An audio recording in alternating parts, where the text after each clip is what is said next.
Selamat malam semuanya. Maaf, Farhan, suara saya terdengar tidak ya? Terdengar, Karen. Oke, terima kasih. Selamat malam teman-teman semua. Apa kabar? Semoga dalam keadaan baik-baik aja. Mungkin agak telat tapi selamat Hari Kesehatan Mental Sedunia yang dirayakan minggu lalu. Um, Malam ini mungkin agak-agak berkaitan dengan itu. Kita akan membahas hal-hal yang sedikit menyerempet ke mental health, tapi mungkin untuk terkait dengan teman-teman yang mungkin selama ini jarang dibicarakan. Walaupun kita membicarakan lebih pada representasinya dalam film. Jadi, maaf, ini saya agak miring ternyata. Oke, jadi malam ini kita akan berbincang-bincang dengan teman kita, uh, itu dari um, Europe on Screen, salah satu festival co-directornya yaitu Noval Yazid. Kita akan undang kemari untuk ngobrol tentang gender dysphoria dalam film Eropa. Mungkin teman-teman pernah mendengar istilah itu, apa sih gender dysphoria? Gender dysphoria. Jadi gender dysphoria itu adalah perasaan tidak nyaman yang dimiliki seseorang karena dia merasa adanya ketidakcocokan antara jenis kelaminnya secara biologis dengan identitas gendernya. Nah, ini mungkin teman-teman kalau sering menonton film, kita sering menemui film bertemakan ini dalam waktu mungkin 10 tahun terakhir ini ya.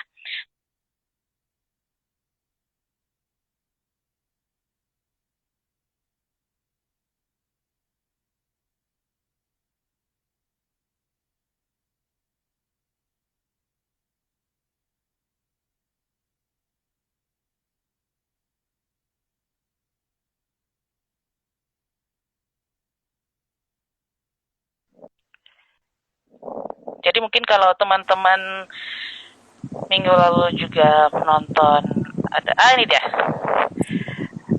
Hai Noval, malam. Halo Ren, malam. Apa kabar teman-teman semua? Malam-malam. Jadi ini Noval kan baru selesai ya dengan Europe on Screen-nya ya. Iya, Sudah betul sempat istirahat sekali. belum?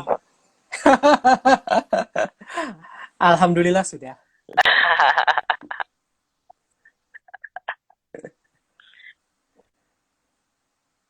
Oke, ini Oke. kayaknya Nah aku yang ini kan delay atau Ren yang delay ini nih? kita mau ngobrol. Kayaknya agak delay. Nah, iya juga ya. Oke, sebentar. Coba aku ganti dengan WiFi. Sebentar ya. Mohon maaf nih saudara-saudara. Minggu malam itu Nggak internet apa-apa, suka it lucu happens. memang. Eh,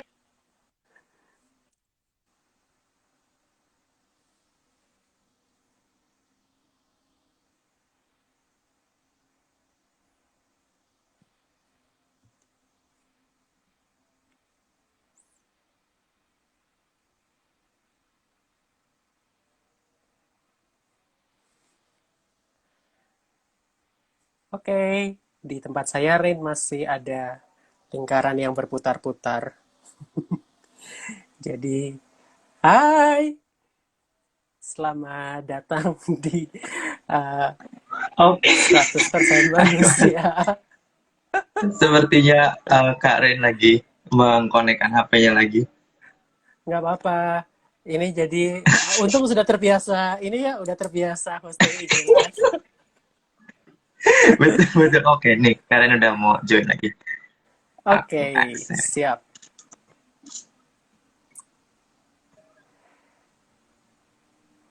terima kasih Noval. Nggak apa-apa kok. Kamu jadi gantian ya. Tapi sekarang udah lebih baik Siap, kah? udah lebih baik. Udah. Oke, siap. Baik. Siap, terima kasih. Iya, jadi tadi terpotong di Europe on Screen ya. Europe on Screen kan kemarin baru selesai. Dan selamat, selamat, congratulations. Karena Terima kemarin kasih. aku nggak tahu sebetulnya secara teknisnya, cuma rasanya itu sebulan ya acaranya ya. Hampir sebulan. Jadi ya, Iya iya, kan ya? iya sebulan sih sebenarnya karena ada pre-festival events berupa workshop itu seminggu. Kemudian seminggu penuh, Hmm. eh, lalu Hmm. festivalnya berapa hari itu? Festivalnya 14 hari ditambah ada extra screening 5 hari. Iya, jadi sebulan. Wow, luar biasa. Ini sih juga respon teman-teman yang menonton juga mereka bahagia, bahagia harusnya senang ya karena kulihat juga ada beberapa teman ikut workshopnya, Ya, mereka juga senang dan workshopnya dan ya, workshopnya macam-macam tahun ini ya, ada yang acting juga, ada editing gitu ya, betul. Itu yang lebih banyak buat dari tahun lalu. benar. Jadi itu buat pre-festival memang kalau kalau pre-festival workshop kita fokusnya ke filmmaking. Jadi ada workshop untuk Hmm? acting, workshop untuk produksi dan workshop untuk editing. Sementara kalau Hmm? selama festivalnya sendiri ini nanti terkait dengan topik yang akan kita bicarakan. Kita kemarin juga ada beberapa Zoom sessions. Yang pertama itu ngobrol sama filmmakers. Jadi setiap film Hmm? yang filmnya diputar, kurang lebih ada 30 filmmakers kita ajak untuk ngobrol, mendiskusikan filmnya. Tapi ada juga satu sesi khusus tentang um, sorry, topiknya agak panjang, aku selalu lupa. Support system for gender acceptance.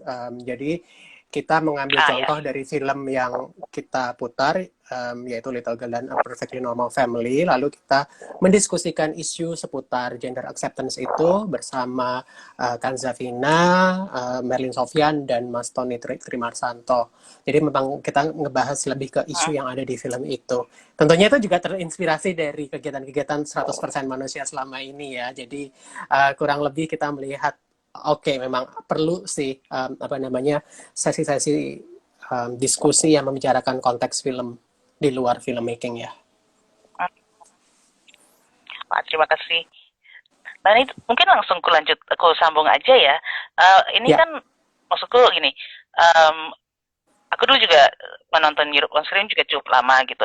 Kan memang apa ya, programmernya berbeda-beda dari ada ya mungkin ada periode tertentu programmernya siapa, periode tertentu programmernya siapa. Nah ini kulihat ketika programmernya Dirimu dan Putri ya, Menyana Putri, ini lebih sering muncul film-film yang tema gender identity gitu. Nah ini mungkin boleh diceritakan apa yang menyebabkan uh, Novel dan Putri memilih demikian? sebenarnya kami tidak pernah memilih tema tertentu atau topik tertentu. Karena kalau kita bicara film Hmm, Eropa, Eropa ini kan sebenarnya luas banget ya, antara Eropa Barat dan Eropa Timur. ya. Kemudian negara-negara di bagian selatan Eropa itu juga kulturnya berbeda.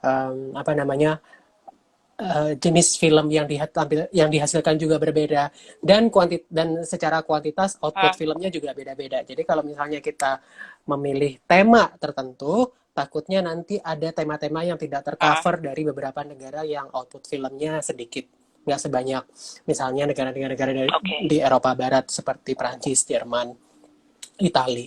Nah, um, kebetulan memang dari film-film yang dipilih, kalau misalnya memang ada topik-topik tertentu yang terasa menonjol, misalnya gender, atau beberapa tahun terakhir juga topik yang sangat menonjol adalah tentang migrasi atau isu seputar pengungsi dan isu-isu kemanusiaan yang ada di dalamnya, itu tidak lebih dari refleksi bahwa memang itulah yang sedang dirasakan atau dialami oleh society di Eropa pada masa-masa sekarang Hmm, ini. hmm, Kenapa gender jadi mencuat? Berarti sudah ada keterbukaan dan proses penerimaan terhadap isu gender yang yang lebih kompleks tapi sekaligus lebih humanis, karena masyarakat, kalau kita ngomongin sekarang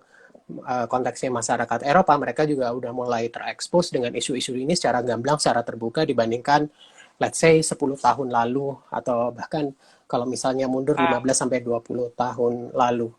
Jadi kalau Ya. dari kita nggak pernah memilih tema tertentu, yang penting filmnya bagus, itu aja sih. Filmnya bagus, filmnya Oke. available, filmnya bisa Ah, diputar. oke. As simple as that. Dan kalau misalnya bonus point adalah ketika film itu bisa bisa bisa diapresiasi dengan baik oleh penonton. Kayak misalnya kalau kita ngomong dua film gender yang diputar di Europe on Screen kemarin, A Perfectly Normal Family Hmm. dan Little Girl, dua-duanya sold out. Berarti memang ada ketertarikan dari penonton kita juga untuk mengulik lebih banyak atau mengetahui lebih banyak isu tentang ini. Hmm. Hmm.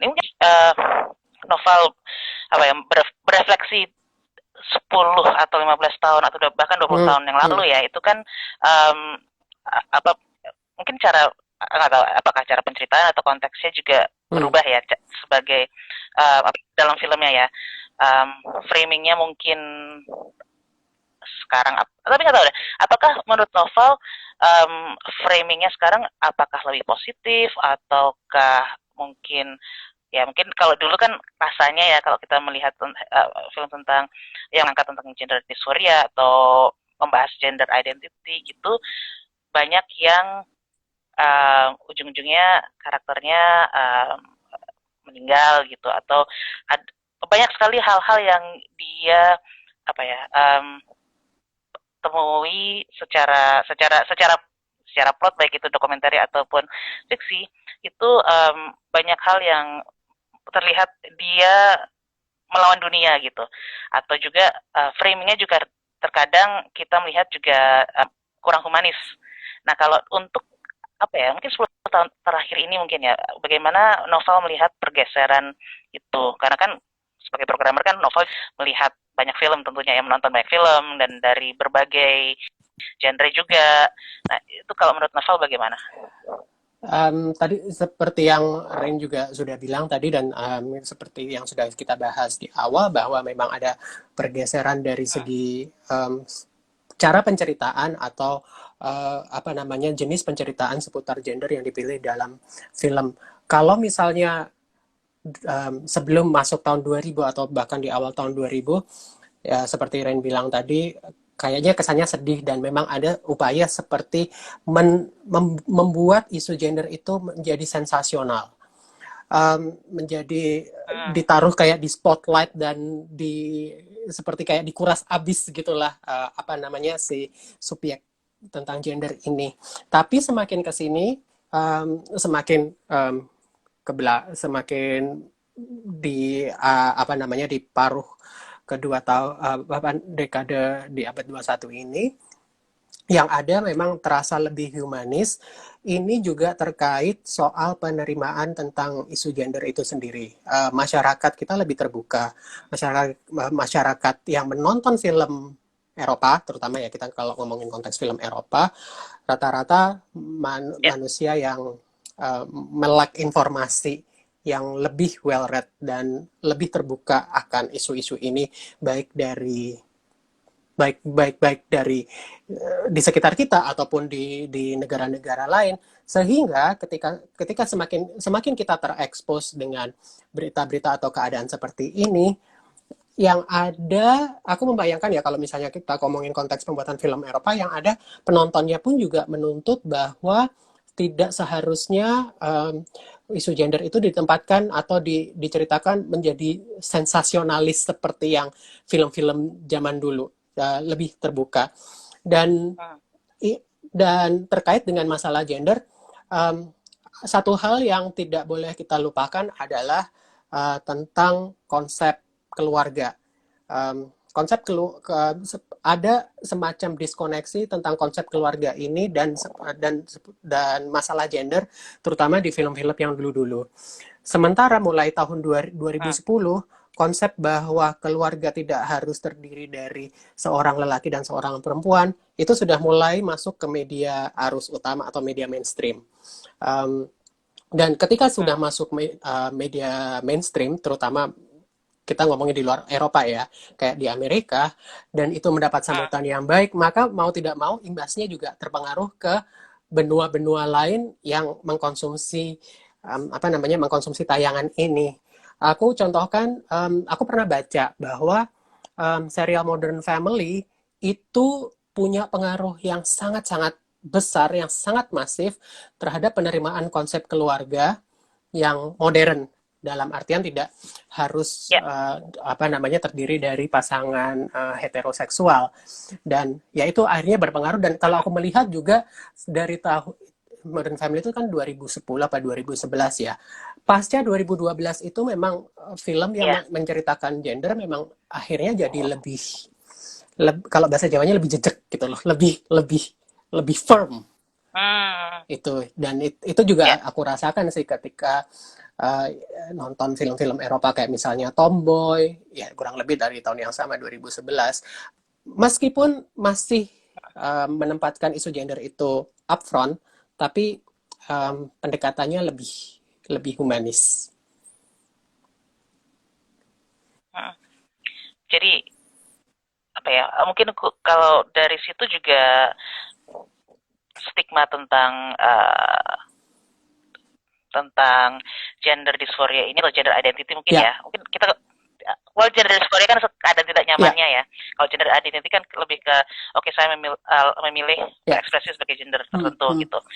Ya, kedua hal ini memang berkesinambungan karena kan mungkin sebelum seseorang merasa nyaman dengan dirinya sendiri kan mungkin dia juga mengalami semacam apa kalutan Ya, mungkin ya terhadap dirinya ya, sendiri gitu. Nah itu apa namanya um, itu setahu kan memang mungkin kalau di Indonesia ya, aku lihat kan mungkin itu juga masih terkait dengan ya stigma betul. juga. Kalau novel tadi berbicara tentang masyarakat di Eropa mungkin, apakah ini mungkin jadi agak melenceng Gak dikit, apa-apa. tapi mungkin novel tahu juga gitu. Secara apa ya? Apakah stigma itu juga mungkin kalau dilihat dari film-film Eropa gitu, stigma tersebut masih ada di kalangan ada filmmaker Eropa mungkin ataukah ya mungkin juga 50-50 juga ada yang masih yang mungkin kalau untuk orang-orang yang mendalami isunya mungkin mereka juga sudah lebih positif atau lebih um, humanis dalam menceritakan, tapi mungkin juga ada juga yang ya tidak terlalu mendalami isunya sehingga mereka juga cukup ignorant aja gitu. Kalau dari novel melihat um, film-film yang ada gitu mungkin ya kan mungkin kalau aku merasa kalau filmmaker itu kan dia juga mana memproyeksikan nilai-nilainya sendiri dalam karyanya gitu. Jadi kalau menurut novel bagaimana? Ini jadi konteksnya konteks Indonesia atau Eropa? Sorry. Oke. Eropa, sorry sorry. Tapi mungkin kalau mau disambungkan ke Indonesia juga boleh sih, karena kita kan karena kita sebagai penonton Indonesia ya, penonton Indonesia yang mengkonsumsi karya Eropa Iya. gitu. Kadang-kadang kan ketika kita juga melihat sebuah karya yang tidak sesuai dengan nilai pribadi kita sendiri juga apaan nih gitu. Antara kita menerima atau memproses atau menolak mentah-mentah gitu. Oke. Jadi ya silakan novel. Oke, yang Uh, pertama dulu masalah Eropa. Tadi di awal kita sudah sempat bahas bahwa Eropa ini karena saking luasnya juga beraneka ragam jenis film yang dihasilkan. Kalau observasi aku, um, arah yang menuju ke progres yang lebih humanis itu masih terasa hanya di film-film dari Eropa Barat, Perancis, Jerman, Italia, Irlandia, Inggris. Sementara kalau aku ngelihat dari Eropa Timur, either either tidak menyentuh area itu sama sekali, karena aku jarang sekali menemukan film tentang gender identity dari negara-negara Eropa Timur. Atau kalaupun ada, itu again ditempatkan sebagai yang Rain bilang tadi, karakternya harus menjalani kesedihan, menjalani unfortunate events. iya Walaupun iya. mungkin secara apa namanya teknis pembuatan filmnya bagus, cuma lagi-lagi Hmm, ketika kita bicara konteks, kadang-kadang kita harus memisahkan konteks itu dari apa namanya dari tampilan filmnya kan ya. Nah, aku ngelihat masih hmm, masih menempatkan orang-orang yang dengan gender dysphoria ini sebagai outcast. Itu masih banyak sih di film-film Eropa Timur. hmm. Nah, tentang penerimaan atau bagaimana orang di luar Eropa mengapresiasi kalau dalam konteks Indonesia. Nah, ini yang menurutku menarik karena apa? Aku hanya bisa ngomong dengan generasi kita loh, Ren. Kita kan satu generasi nih. Oke, Jadi betul sekali. jadi mungkin mungkin kalau aku nggak bisa ngomong dengan generasi di atas kita atau di bawah kita, apalagi di bawah kita ya, yang apa namanya, mer- mereka sangat sangat sangat mendapat banyak informasi karena kan mereka sangat terbuka dengan arus informasi, tidak merasa overwhelmed. Kalau kita mungkin sekarang sudah masanya kita merasa Ya. overwhelmed ya dengan banyaknya informasi, tapi kita sudah dalam stage di mana kita bisa memilah, oh ini apa namanya, ini kenyataan di Eropa. Misalnya kalau kita nonton film Eropa tentang gender dysphoria itu mungkin nggak ya diaplikasikan di sini. Nah, kita sudah bisa menelaah sesuai dengan pengalaman kehidupan kita gitu di umur segini dengan berbagai banyak pengalaman hidup. Aku nggak tahu generasi di bawah kita gimana karena satu ya mereka sangat sangat apa ya, sangat banyak menerima informasi, very sponge-like dalam menerima informasi, terutama dalam bentuk audiovisual. Kedua, tapi di satu sisi juga kita tidak bisa menangkal bahwa lingkungan di sekitar kita dalam beberapa tahun terakhir ini sayangnya kita lebih ke arah konservatif, beberapa radikalisme. Nah, itu aku nggak tahu bagaimana generasi di bawah kita menerima itu. Kalau kita kan mungkin sudah bisa memilah-milah ya, oke lah, ini ketika kita terekspos dengan film-film Eropa tentang putar gender, oke, ini satu kenyataan. Ketika kita harus membaca informasi tentang radikalisme atau konservatif, oke, we do not mix this together. Itu adalah kenyataan lain. Ya aku nggak tahu, tapi kalau misalnya indikasinya adalah kalau misalnya ada film-film tentang gender dysphoria ini diputar dan selalu sold out, diskusinya selalu ramai didatangi, aku hanya bisa melihat dari itu aja. Oke, paling enggak ada sebagian kecil mungkin representasi generasi muda yang masih tertarik dengan isu ini. Penting sih, soalnya kan they are our next generation ya. Di saat nanti kita sudah bye-bye. Betul sekali. Itu katanya Whitney Houston ya. Iya, yoi. Ya. Tapi jadi mau nanya juga, kalau penonton Europe on Screen sendiri gimana tuh Noval? Kalau setahu kan penonton on screen juga cukup luas ya, maksudku tidak hanya usia tertentu atau mungkin dari daerah tertentu, tapi ya apalagi semenjak sekarang pandemi dibuat online, aksesnya bisa diakses dari seluruh Indonesia.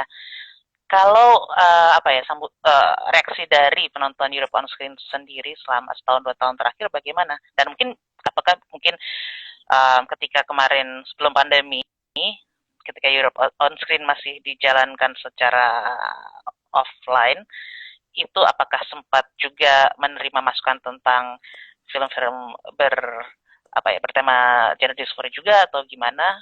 Mungkin Novel bisa cerita. Kalau offline, aku tuh sebenarnya lagi mengingat-ingat apakah waktu karena kami, maksudnya aku dan Putri kan baru mengerjakan Europe on Screen itu dari tahun 2018. Jadi ada 2 kali edisi offline yang sudah kami kerjakan. Aku tuh lagi mengingat-ingat kayaknya nggak ada film gender dysphoria di situ, atau ada, aku lupa sih. Oh, oke. Jadi tapi aku bicara seputar penerimaan film secara general ya. Kalau misalnya di offline kan kita langsung tahu reaksi orang saat itu juga, mereka suka, mereka nggak suka, ada yang walk out selama pemutaran, ada yang stay untuk diskusi, itu kita sudah tahu. Sementara kalau online atau virtual itu kan ada delayed reaction ya, dan delaynya itu nggak cuma sehari, tapi bisa 2 hari kemudian, 3 hari kemudian, seminggu kemudian, karena kan nggak semua orang nonton di waktu yang sama. Tapi aku melihat bahwa online ini juga banyak untungnya sih ya, karena orang nggak perlu dipaksa nonton di saat yang bersamaan, jadi either mereka memang niat nonton, atau yang sudah nonton dan memberikan review bagus di sosial media, mempengaruhi orang yang akan nonton. Dan kalau mengenai gender dysphoria, aku kemarin melihat, karena kasusnya kan kalau di Europe on Screen 2021 ada 2 film, yaitu Little Girl dan A Perfectly Normal Family. Rata-rata mereka yang nonton Little Girl rata-rata merasa tersentuh dan bersyukur karena orang tua anak ini benar-benar sangat memahami kegelisahan atau disforia isu si anak kecil yang baru umur 7 tahun ini yang ingin menjadi perempuan, dan mereka tidak memaksakan kehendak atau memaksakan diri anaknya harus berubah sesuai assign gender waktu dilahirkan. Jadi aku rasa seperti Little Girl itu menjadi pembelajaran yang baik sih bagi banyak paling nggak orang-orang yang sudah nonton di sini. Ntar ini Putri bilang ada di film Surprise Screening 2018. Oh iya. Surprise Screening 120 BPM. Iya sih, tapi itu kayak lebih isu AIDS lebih ya. HIV ya itu ya. Iya betul. HIV AIDS. Ada sih isu gender, tapi ya agak ketutup sama isu HIV. Ya. Sementara untuk film A Perfectly Normal Family mungkin karena drama, yang aku lihat memang reaksinya bagus, cuman ada beberapa reaksi dari penonton Europe on Screen yang sudah berkeluarga, mereka agak kontra. Mereka bilang filmnya bagus, tapi mereka bilang isunya bikin gue kontra, karena gue sebagai orang tua, mereka bilang tidak bisa lagi memaksakan kehendak. Oke, that's a good point sih gue bilang. Oke. Ya. Jadi ya itu kalau aku kan kalau festival film secara virtual gini hanya bisa memantau dari apa yang dibicarakan di media sosial ya. Nggak bisa cari tahu apa yang orang tidak share di media sosial. Padahal pengen tahu juga sih reaksinya. Tapi dari beberapa yang udah share di medsos, ada pro dan kontra, itu menarik sih. Tentang penerimaan ini. Dan aku rasa juga setiap tahun pasti di 100% manusia ada sih semacam pro dan kontra seperti ini buat film-film kalian. Ya, tapi makanya mungkin tadi Novel menyebutkan ada diskusi, itu sih ya pentingnya ada diskusi. Jadi siapapun juga kita bisa ngobrol sih, berdiskusi tentang isu filmnya, dan pada akhirnya ya nggak apa-apa sih kalau kita mau berbeda pendapat, tapi paling enggak kita bisa saling tahu gitu loh. Oh, yang sebelah sana pendapatnya ini, saya pendapatnya ini, kita saling bertukar pendapat, jadi saling tahu aja gitu. Iya benar. Tapi tadi jadi ingin tanya juga untuk film yang satunya lagi, itu kan lebih ceritanya tentang seorang ayah ya yang kemudian dia cukup sudah usia sudah dewasa menuju senior gitu kan ya. Kemudian dia juga bertransisi gitu kan. Nah, kalau yang itu bagaimana reaksi penonton terhadap film yang itu? Itu tadi ya yang aku bilang, ada yang suka filmnya karena memang filmnya bagus dan cukup sama mudah dimengerti. Tapi ada juga kebetulan aku kenal sih, jadi aku bisa bilang temanku gitu ya. Dia bilang dia nggak bisa. Dia bilang dia nggak bisa menerima tindakan si bapak yang ingin berubah, sementara memberikan beban seperti kayak menyerahkan beban hidup ke anak perempuannya untuk kamu harus bisa menerima loh saya berubah. Itu juga membuat aku berpikir bahwa isu gender itu sesuatu yang harus diangkat, harus diobrolin terus-menerus, karena itu isu yang nggak pernah lekang oleh waktu, karena menimpa orang yang berbeda dan penerimaan orang terhadap gender itu juga berbeda. It's a very personal issue, so nggak ada satu film, satu buku, satu karya seni apapun yang bisa mewakili atau merepresentasikan emosi semua orang. Semua orang ya. Karena memang ya mungkin juga kalau itu tadi ya seperti kata Novel tadi, pengalaman gender dysphoria tiap orang juga beda-beda biasa ya, karena semua orang unik gitu ya. Ya betul. Nah, kalau pengen nanya juga ke Novel sih, kalau tentang film Indonesia, Novel sendiri apakah menurut Novel ada kalau film pendek kurasa beberapa tahun terakhir ini banyak sih yang mengangkat itu ya.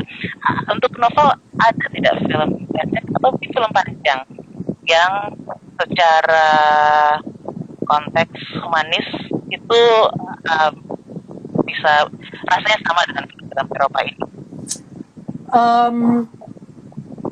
Aku harus nyebut filmnya Mas Tony ya, yang tentang yang salon di Aceh. Aduh, kenapa judulnya lupa saya. Maaf. Ya, Renita. Renita ya. Renita. Sebentar. Ya, ya, ya, ya. Uh, Ya, Cuma ya itu masih masih sedikit sekali, apalagi film panjang yang mainstream. Kita selalu refernya ke Lovely Man lagi, iya betul. atau misalnya di at the other end of the spectrum, Madam X lagi, Madam X lagi. Sementara kan apa namanya Iya. ya sayangnya apa namanya semakin banyak tuntutan atau regulasi yang bersifat konservatif yang apa namanya yang mempengaruhi proses pembuatan film panjang. Jadi ya itu aku nggak bisa nyebut ya pasti udah nonton, cuman apa namanya kayak menyebut apakah itu representasi, ya mungkin representasi di masa itu gitu kan, yang aku belum lihat sih di masa sekarang, karena sebenarnya sangat menarik di masa sekarang. Kenapa? Karena sudah banyak teman-teman yang sudah melewati proses gender dysphoria ini dan nyaman dengan pilihan gendernya, itu sudah sangat nyaman untuk terbuka, dan kita bisa melihat di media sosial kayak banyak banget kan teman-teman yang sudah menjadi istilahnya mulai ada yang jadi influencer, ada yang jadi tokoh, ada yang jadi apa namanya orang yang terkemuka di bidang yang mereka jalani. Sementara representasi mereka di media visual kayak mandek gitu loh, kayak nggak ada progres. Itu sih yang aku sayangkan, tapi kayaknya yakin pasti sebentar lagi akan, mudah-mudahan mulai banyak lagi film-film yang membicarakan isu gender ini. Gitu sih, Ren. Kalau kamu sendiri gimana? Kalau film Indonesia yang seputar gender issue yang kamu suka apa? Kalau tapi iya sih, aku setuju dengan novel. Ya kembali ke Lovely Man dan Madam X ya. Dan itu benar sih, itu tahun 2010-2011 kan ya waktu itu produksinya ya. Cukup lama, 10 tahun yang lalu bahkan. Tapi setelah itu betul untuk film mainstream kayaknya belum ada yang semenggugah itu gitu. Maksudnya kalau kita berbicara tentang Lovely Man itu kan berbicara kita melihatnya sebagai sesuatu yang film yang memotret keadaan di masyarakat gitu dan cukup realistis lah bisa dibilang gitu ya. Kalau Madam X kan dia lebih ke sci-fi tapi empowering gitu. Kalau setelah itu aku juga belum melihat sih. Paling ada beberapa film pendek. Waktu itu kita pernah memutar juga di 100% Manusia, itu ada judulnya Lanang sama ini ada satu film pendek yang aku lupa judulnya apa, mohon maaf, tentang transpuan yang mau sholat Jumat. Oh, filmnya Lucky ya? Aku lupa judulnya apa. Iya, filmnya Lucky. Herwana Yogi. Aduh maaf Lucky. Iya. Itu film dari film menang pitching forumnya 21 Short Film Festival yang aku program dan aku lupa judulnya. Iya. Oh maksudnya iya. Tapi itu membekas di aku sih karena maksudnya itu cara penceritanya nggak umum, tapi iya juga gitu, kayak menyentuh juga gitu. So ya untuk itu yang saat ini teringat itu sih. Tapi yang lain masih belum ada yang benar-benar membekas mungkin ya. Tapi pasti ada. Cuman akunya yang mungkin kayak kurang ingat apa aja gitu.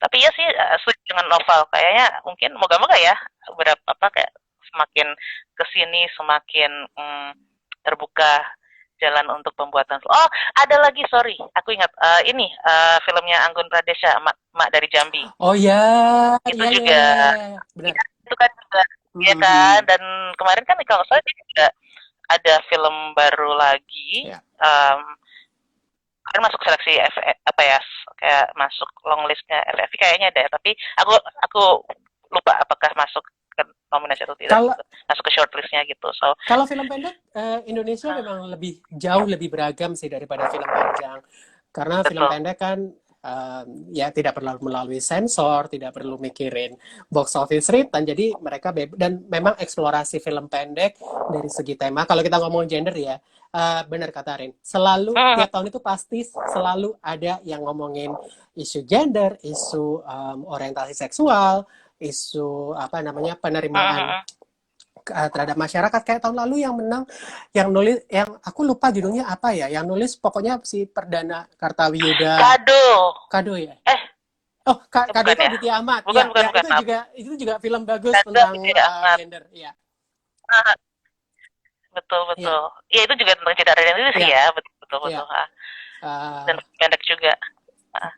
Iya, jadi Kalau pasti yang tadi ada. novel mau sebutkan tuh apa tuh? Aku lupa yang tahun lalu, tahun lalu masuk nominasi FFI.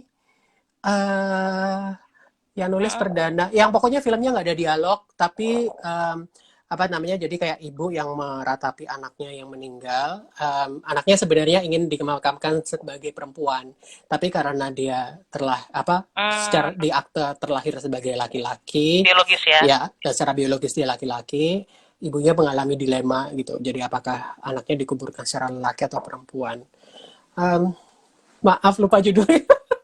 Kita kayaknya gampang lupa. Ini kami adalah dua orang pelupa, jadi ya, maksudnya setelah nonton sih apa ya, rasanya Ya, membekas, cuman judul kalau ditanya judul suka lupa gitu. apalagi kayak udah berbulan-bulan kemudian, bertahun-tahun kemudian.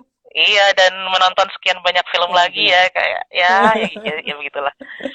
Oh, tapi benar juga ya kalau tadi yang novel cerita itu berarti aku lihat juga untuk film Indonesia sendiri sudah mulai juga dengan penceritaan tentang keluarga yang cukup suportif terhadap pilihan seseorang ini gitu, Hmm. tentang seseorang yang mengekspresikan gender identity-nya gitu, bahwa ya mungkin memang mengalami dilema ya, tapi bahwa itu dibicarakan itu juga cukup agak ada progres juga berarti ya, Kalau film pendek in a Indonesia, way. aku melihatnya either pasti ada konflik dengan apa namanya, dengan orang tua.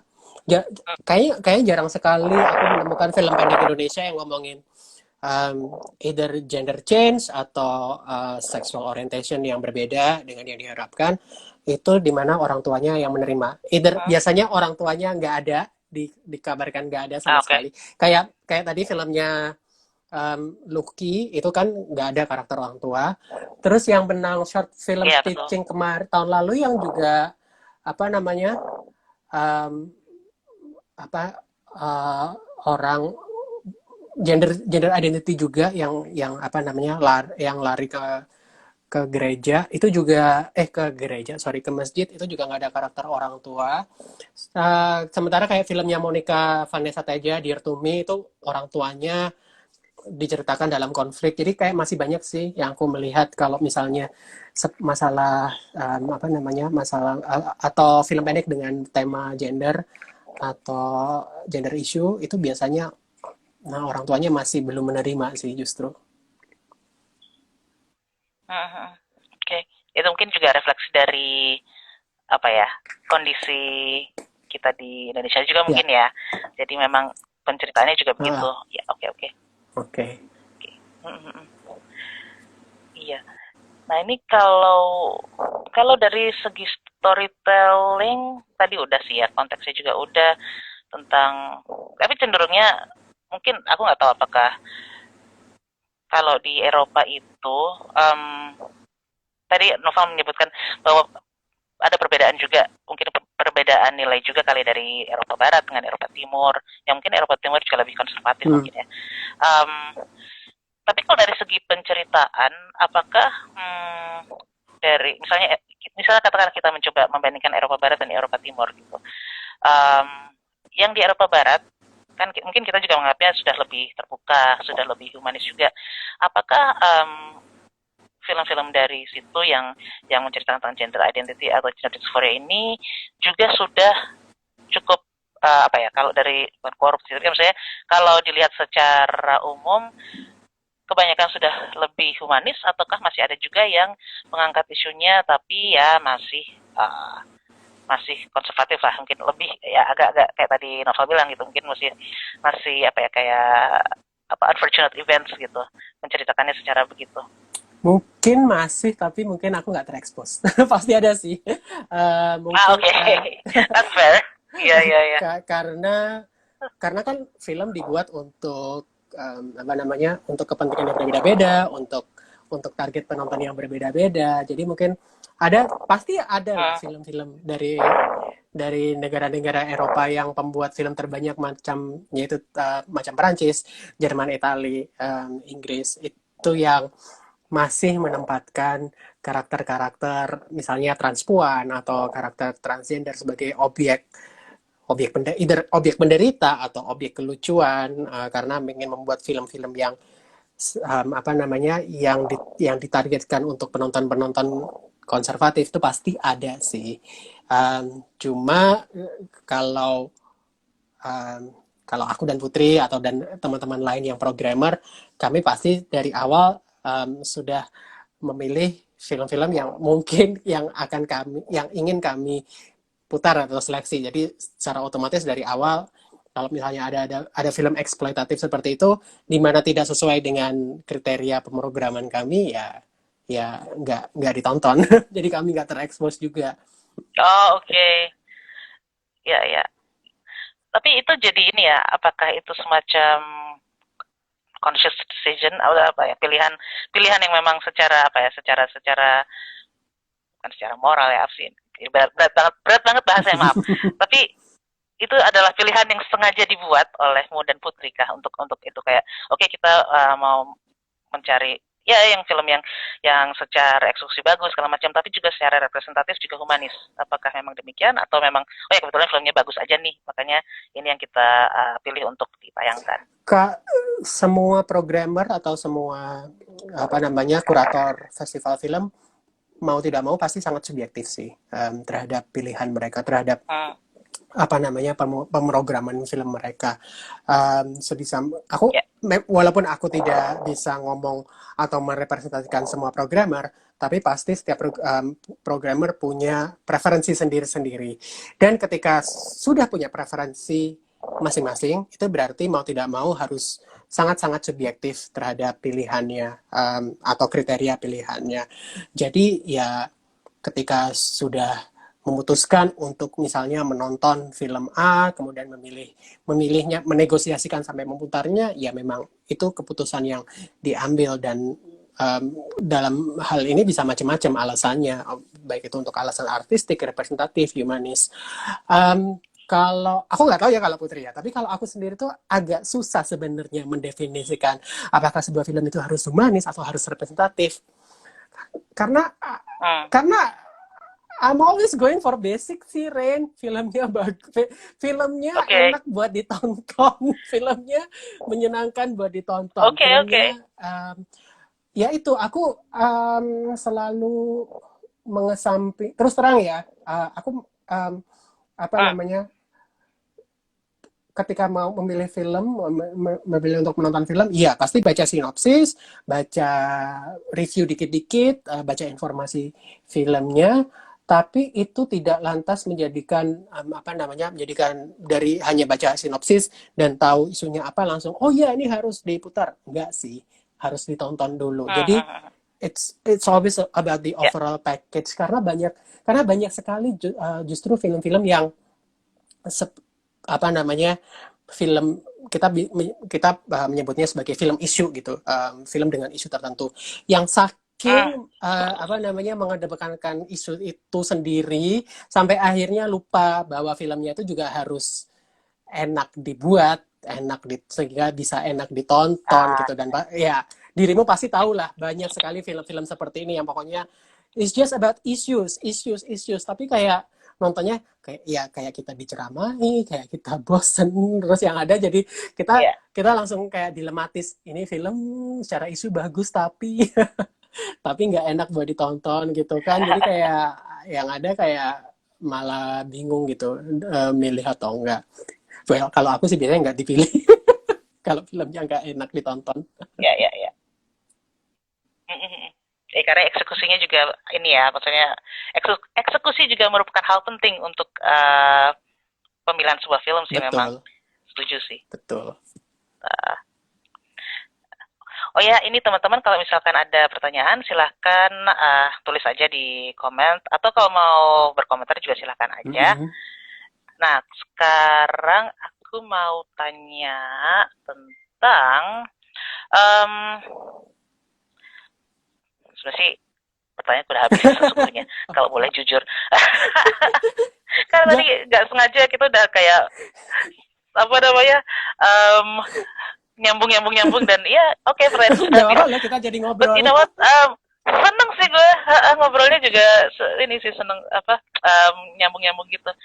Ya, tapi aku juga melihatnya ini sih, aku senang juga sih kalau melihat bahwa em, ya kalau aku kan karena aku dari em, festival film yang memang kita lebih urusannya memang advokasi dan Benar. memang Mm, mm, humanistis gitu-gitulah. mm. Tapi kalau bahwa melihat festival film lain, kita melihat bahwa film-film yang humanis juga muncul secara mainstream gitu-gitu.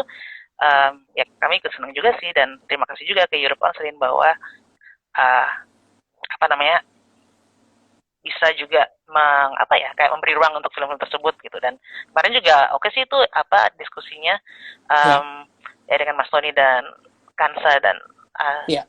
tamu yang satu lagi itu maaf itu tuh Merlin. juga menurutku juga iya Mbak Merlin maaf Mbak Merlin ntar gue dikutuk olehnya terus apa terus tapi maksudku gini bahwa film-film festival film lainnya di Indonesia pun juga sebenarnya um, apa ya jadi memas apa ya ikut memberikan ruang untuk film-film ini ke dalam programnya gitu Ya, dan walaupun mungkin memang tidak ada seksi khusus atau apa ya. tapi juga ya memang um, memberikan ruang bahwa ya ini juga realita dari kehidupan kita sih ya jadi ya makanya juga ditampilkan dan juga hal apa ya yang kulihat juga banyak yang ditampilkan juga memang yang sifatnya humanis sih jadi ya itu komentar aja sih bahwa aku ini aja Dan itulah kenapa festival film perlu diadakan, perlu dibutuhkan terutama untuk audiens di Indonesia.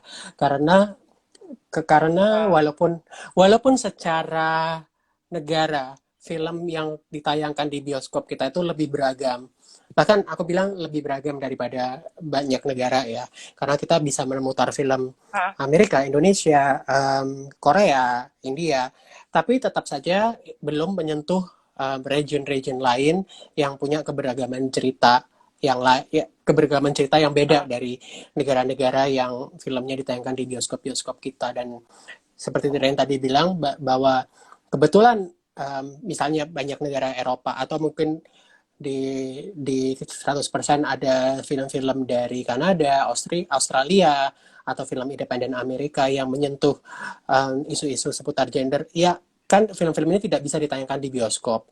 Um, itulah kenapa kita perlu Hmm. festival film supaya memberikan keragaman. Ya.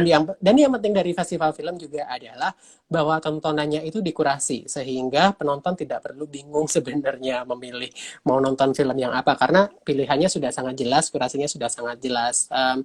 Itulah kenapa Hmm. Hmm. orang kadang mikir ngapain perlu festival film sementara kita sudah punya banyak streaming platform kan tidak dikurasi. Ya oke lah, mungkin mereka punya tim programming, tapi kan Betul. mereka intinya adalah menempatkan sebanyak mungkin konten di dalam satu platform supaya orang betah di platform itu. Tapi pilihannya ya diserahkan ke user masing-masing. Jadi beda sih rasanya. Dan again, kalau di festival kita bisa diskusi semacam ini memperkaya Betul. pengalaman menonton itu sih yang belum bisa Ya. didapatkan di tempat lain.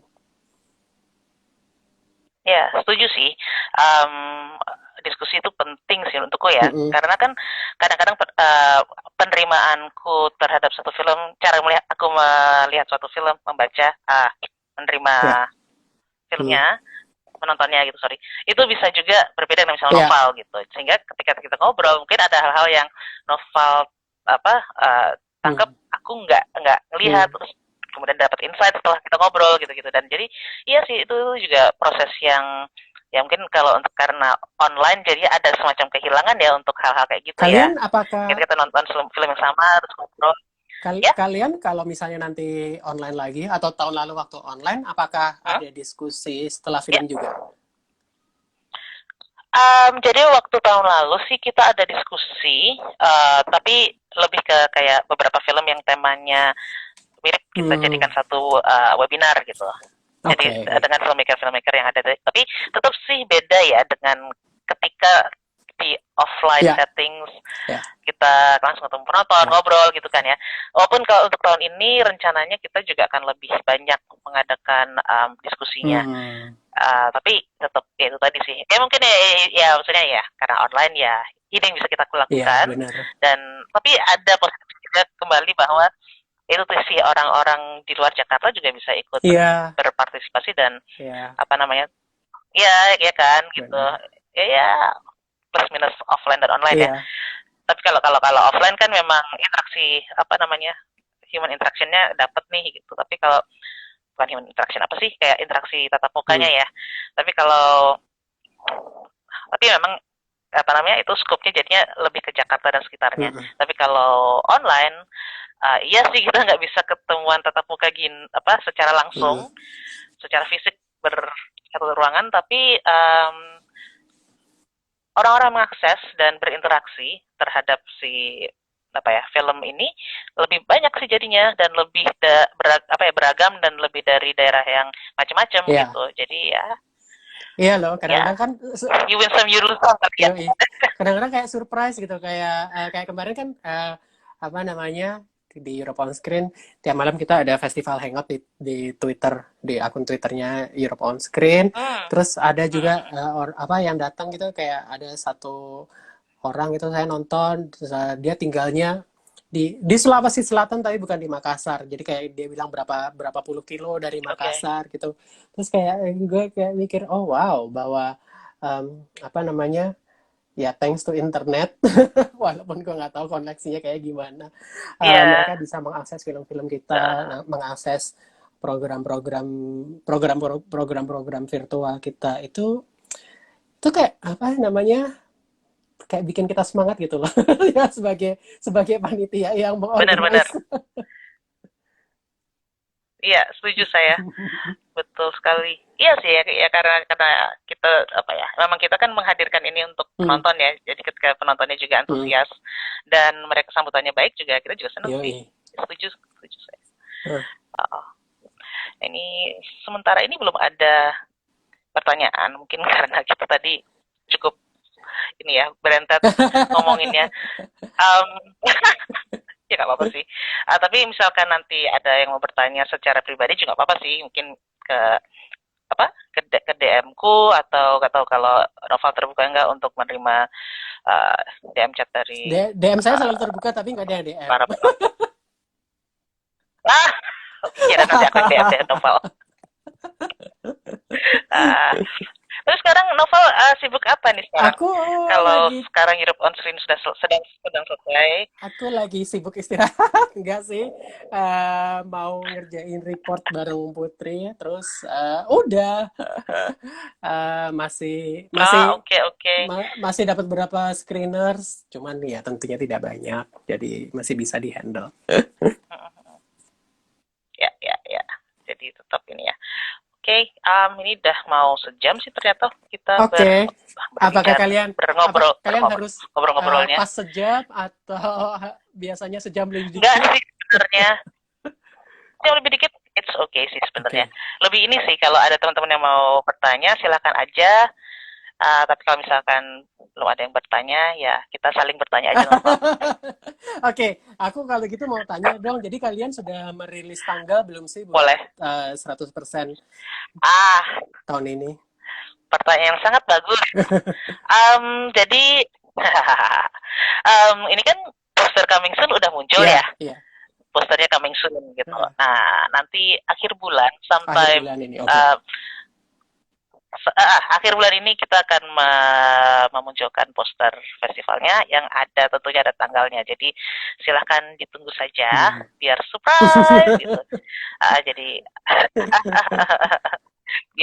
jadi silakan teman-teman tunggu saja, diikuti saja. Tapi kami Sunnya itu festivalnya tahun ini kan, bukan tahun depan kan? Tahun ini. Iya. Ya kalau kami Sunnya 6 bulan ke depan belum berani sih kayak ya udah ntar. Ya tahun ini betul. Oke. Tahun ini ya mungkin nggak beda-beda jauh dari tahun lalu ya. Tahun lalu kan kita agak menjelang akhir tahun, nah ini Oke. juga lah kurang lebih gitu. Cuman untuk tanggalnya silakan ditunggu aja. Oke. Wow, tidak sabar menanti. Ah, yes, terima kasih. Ah, Dan mungkin moga-moga teman-teman yang nonton Europe on Screen juga ikut nonton 100% manusia jumlah juga. filmnya kurang lebih sama dengan tahun lalu, kah? Sedikit lebih banyak, Oh wow. nggak sebanyak Europe on Screen Oke. tentunya, tapi agak bertambah sedikit untuk tahun ini. Oh, that's good. That's good. Tuh. Ya. Dan film pendek sih ini juga lumayan, film pendeknya agak lebih banyak dari tahun lalu dan lebih beragam kayaknya. Jadi semoga teman-teman yang menonton bisa ikut mengalami keberagaman itu juga. Oh, berarti bulan depan ini ya cukup banyak festival film ya. Karena kalian kan akan barengan dengan JAV kalau nggak salah. Ya, FFD juga. Oh ya, Seingatku FFD juga benar. dekat-dekat Ya, itu ya. kan tanggalnya. Uh, Dan lupa kayaknya ada juga yang ini ya, kayak ada lagi sih. Tapi memang kayaknya banyak yang memilih menjelang akhir tahun karena kayaknya banyak yang berharap bisa offline tahun ini tapi ternyata tidak. Oke, I see. Ya. Ya kan. Kalau kulihat segitu. Hmm. Tapi ya moga-moga tahun depan ya Novel ya kita udah bisa paling nggak hybrid deh gitu. Ya, sama. Who knows? Kayak pengen Ya kan? banget hybrid. Maksudnya hybrid gitu. Jadi paling nggak tetap ada online, tetap ada, tapi kita juga ada pengalaman nonton film offline-nya nih biar bisa ketemu penonton lain dan bisa ngobrol-ngobrol juga. Iya, banyak sekali katanya Putri.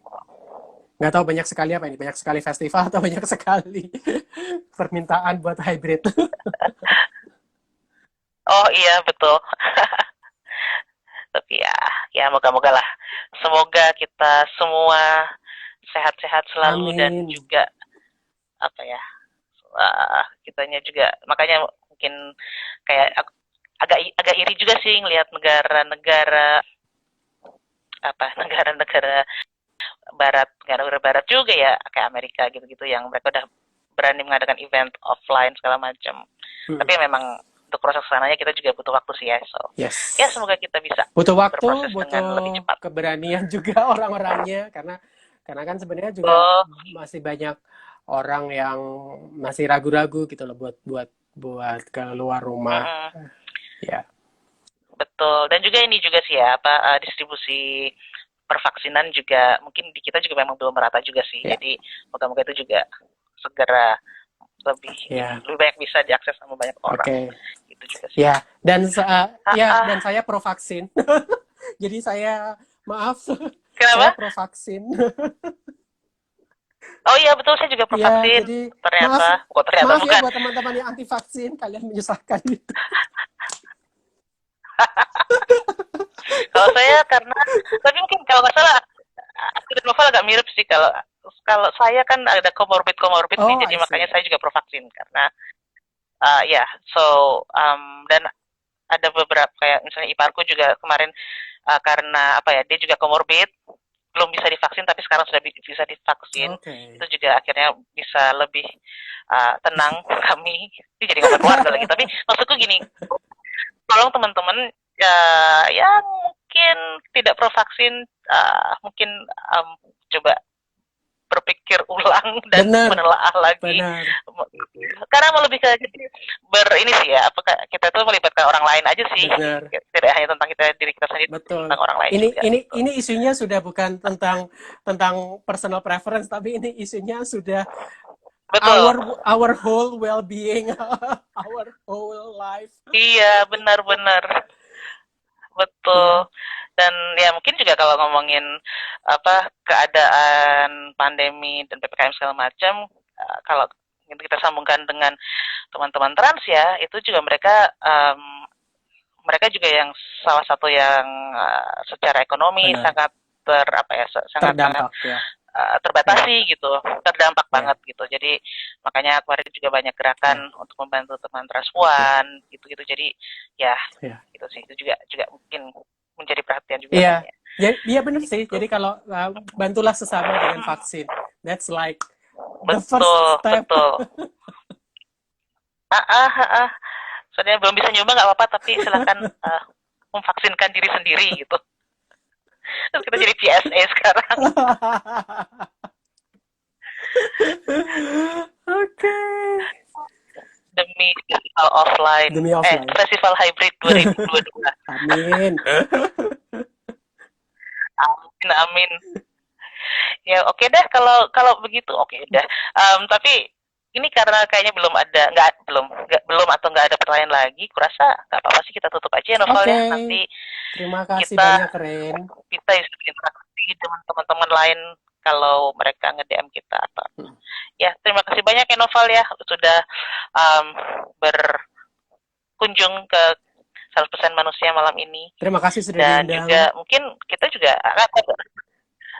terima kasih dukungannya juga dan juga apa ya mungkin kalau dariku sih apa sih mungkin tadi nyambung kesehatan mental segala macam semoga kita juga semua kesehatan mental kita juga baik-baik apa ya lebih kita jaga juga selain kesehatan fisik juga karena kan soalnya minggu lalu tuh ini apa hari kesehatan mental sedunia jadi temanya itu seingatku adalah mental health for all gitu jadi semoga kita juga semua bisa menjaga kesehatan mental kita dengan baik dan mungkin juga teman-teman yang topiknya kita bahas malam ini yang mengalami gender dysphoria juga mendapatkan apa ya support yang bisa apa mendapatkan support yang mereka butuhkan dan semoga film-film yang ada juga mungkin memberikan penceritaan yang juga lebih humanis sehingga stigma negatif yang mungkin sekarang masih beredar pelan-pelan bisa terkikis gitu. Jadi memang ya pada akhirnya kan kita semua manusia ya dengan kepribadian dengan pengalaman hidup dan juga problema hidup juga masing-masing gitu. Jadi ya udahlah kita hidup saja bertetangga sebagai layaknya manusia dengan manusia lain. Dan memanusiakan manusia mungkin ya. Iya, benar. Dan mungkin juga buat teman-teman yang nonton live kita malam ini, semoga teman-teman juga mau memperkaya jenis tontonan yang teman-teman pilih untuk tonton. Film-film bertema gender dysphoria atau gender identity ini bisa menjadi langkah awal kalau misalnya teman-teman belum tahu apa itu gender dysphoria, jenis gender identity apa, permasalahan gender identity apa yang dialami orang-orang mungkin lewat media film. Kita semua bisa belajar untuk memahami dan ini proses yang akan terus-menerus kita lakukan sih karena isu ini pasti akan selalu ada. Betul sekali, setuju saya. Oke. Kalau gitu terima kasih banyak Novel dan Farhan juga terima kasih sudah menjadi host kita malam ini. Terima kasih Farhan. Ya. Terima kasih ke teman-teman yang sudah hadir malam ini. Nantikan kita akan ada lagi minggu depan untuk 100% stay at home. Mungkin kalau meminjam istilahnya Europe on Screen mungkin ke semacam road to festivalnya kami juga. Jadi teman-teman silakan kalau minggu depan datang lagi dan ikut menonton live-nya juga. Oke, selamat malam dan selamat menikmati akhir pekan yang tinggal beberapa jam lagi ini. Semoga kita semua sehat dan ya. Sampai jumpa. Sampai jumpa ya, bye.